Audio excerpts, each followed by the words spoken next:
edition of the Columbia Daily Tribune's basketball webcast. This is sports editor Joe Walljasper along with Tribune basketball beat writer Steve Walentik. Steve, Missouri opens its season Thursday. Just from what we've seen in two exhibition games and a scrimmage, maybe just touch on, first of all, which newcomers you think maybe are going to have the biggest impact and what their roles will be.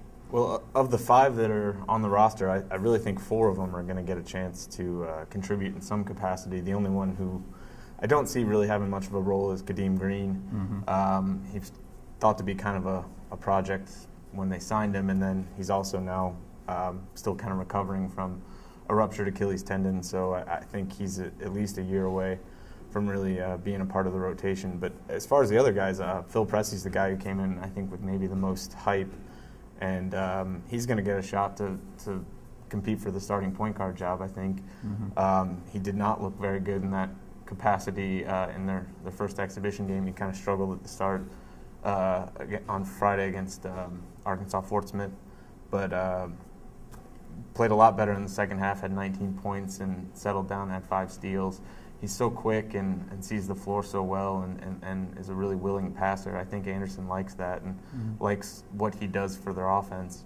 Ricardo Ratliffe's the other guy who came in with a lot of hype. He lived up to that hype in the black and gold game. He had 32 points that night and looked good. He's looked good in practice in the same way. Just really strong kid who could score in a variety of ways around the basket and gets to the glass.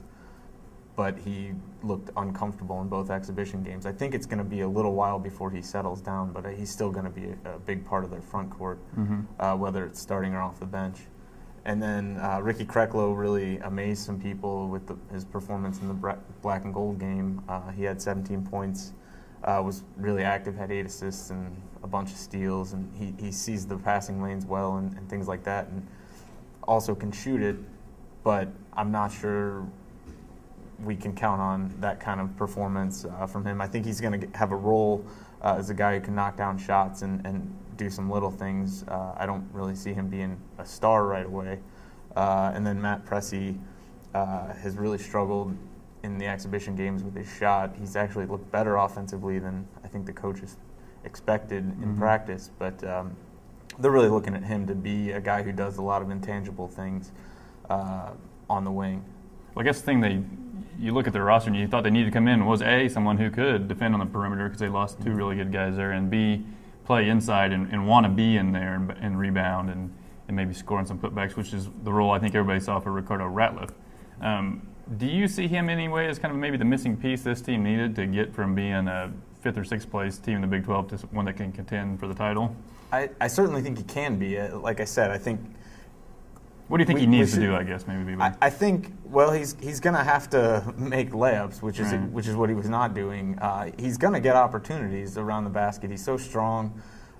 He's a physical kid. He doesn't shy away from contact. He just has looked a little rushed, just at times, and other times a little hesitant around the basket in these exhibition games. Obviously, he was so prolific. In junior college, he averaged over 27 points and 11 rebounds. If Missouri could get, 15 and 7 out of him, they'd be ecstatic. Maybe that's even asking a little much. But he's got a chance to be their best rebounder, I think, just because of his physical assets. And I've seen him be really effective around the basket. He's also a guy who can draw a lot of fouls, which is something that can be very beneficial to them. I just don't know how quickly we're going to see him put it all together. Mm-hmm. Well, the other guy that we get asked about all the time is Tony Mitchell, who I think most of us kind of assumed he was just not going to be here at all. Then at the first press conference, Mike Anderson sounded incredibly optimistic he might show up. Just your thoughts on where they're at with that situation, what hoops have to be jumped through before anyone will know with any finality whether he's coming or not. Well, it's one of those things that's hard to answer because the NCAA is so tight-lipped about what exactly is going on.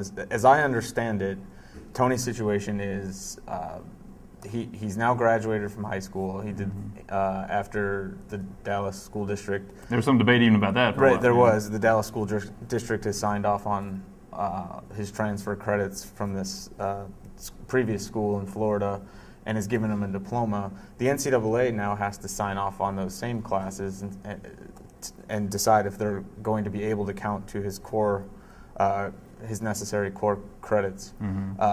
Once they do that, they can determine what his GPA is, and then determine from that if he has a high enough test score to match that GPA on a sliding scale. Now, he's taken the test, the ACT, in September and October, as I understand it, and has done better. It's just until the NCAA decides exactly which classes it's going to count, it can't really say what his GPA is, and then therefore it can't really say does he have a high enough score to be able to play in the second semester. If he can play, it's a really big get for Missouri. He's one of the most athletic prep players in the country, and would fill a need. Obviously, just a 6'8" kid who can run and jump, and I've heard that he can do things that nobody on the roster can do right now in terms of just ripping the ball off the glass and leading the break. They just don't know when they're going to get a ruling on him. And the other thing you have to wonder about is if he does make it here, how long is it going to take him to fit in? Because he hasn't.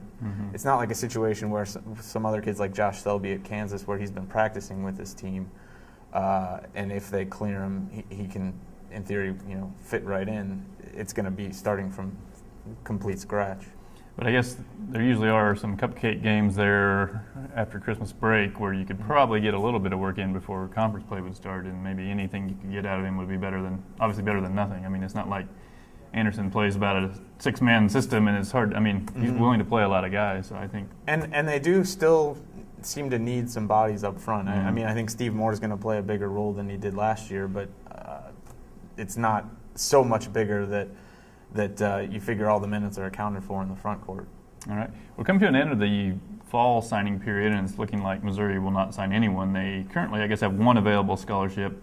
Just maybe talk about who they had targeted, what the answers they got were, or if there have been any answers, and then maybe going forward what they expect to sign in the spring.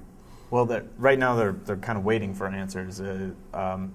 Their top targets, obviously they had targeted Bradley Beal, who's now signed with Florida. That happened.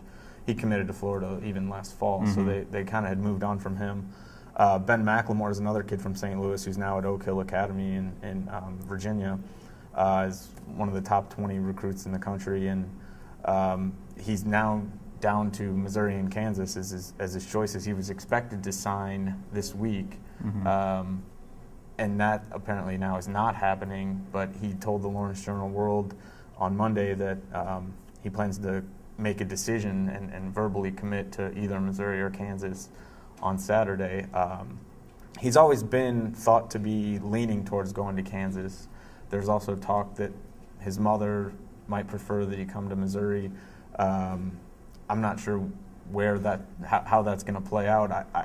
My gut says that he's going to end up at Kansas. I think the Missouri coaching staff is probably expecting that he ends up at Kansas as well. They're not necessarily counting on getting him, but would certainly like to have him.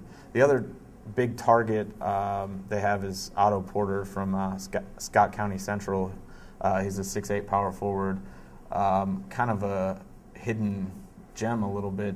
He's really literally hidden in Southeast Missouri. Doesn't play AAU ball, doesn't have a whole lot of huge schools after him. Missouri got him up here for their camp over the summer, and he was really impressive. He was up here for an official visit just last weekend.